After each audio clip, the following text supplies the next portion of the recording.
High command తప్పిన Congress senior నాయకులు జీవన్ రెడ్డి గారు నిన్న కేసీఆర్ తో కలిశారు. కేసీఆర్ ఇంటికి వెళ్ళి కేసీఆర్ ఫామ్ హౌస్ దగ్గర, కేసీఆర్ గారి ఫామ్ హౌస్ దగ్గర జీవన్ రెడ్డి కలవడం జరిగింది.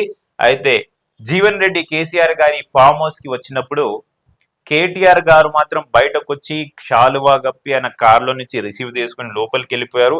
కానీ కేసీఆర్ గారు మాత్రం అక్కడ ఆయన ఫామ్ హౌస్ లో ఆయన కూర్చున్న సీట్లో, ఆయన గదిలో ఆయన కూర్చున్న సీట్లోనే కూర్చొని జీవన్ రెడ్డి గారు ఆయన దగ్గరకు వచ్చిన తర్వాత ఒక 5 సెకండ్ ముందు లేచి 5 అడుగుల ముందు జీవన్ రెడ్డి గారు ఉన్న తర్వాత ఆయన లేచి షాలువా కప్పి సగౌరవంగా ఆహ్వానించి మాట్లాడుకున్నారు. తో అప్పుడు జరిగిన విషయాలు ఇవి.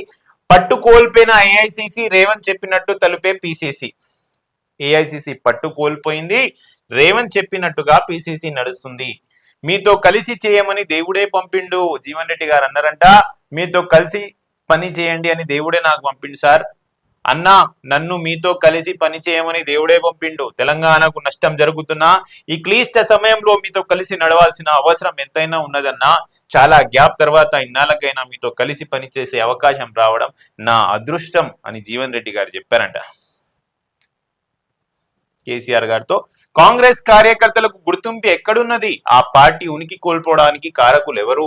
హామీలు అమలు చేయాలని ముఖ్యమంత్రిపై అధిష్టానం ఎందుకు ఒత్తిడి చేయడం లేదు? రేవంత్ రెడ్డి పోవాలి, కేసీఆర్ రావాలి అనే నినాదం ఇప్పుడు పల్లెల్లోనో మార్పు మోగుతున్నది అని రాశారు నమస్తే తెలంగాణలో. 2 ఏళ్లకే ప్రజలు మార్పును కోరుకుతున్నారు. అధికారం కోసం కాదు, ప్రజల పక్షాన పోరాడడానికి బీఆర్ఎస్ పార్టీలోకి వెళ్తున్నా అని జీవన్ రెడ్డి గారు చెప్పిర్రంట.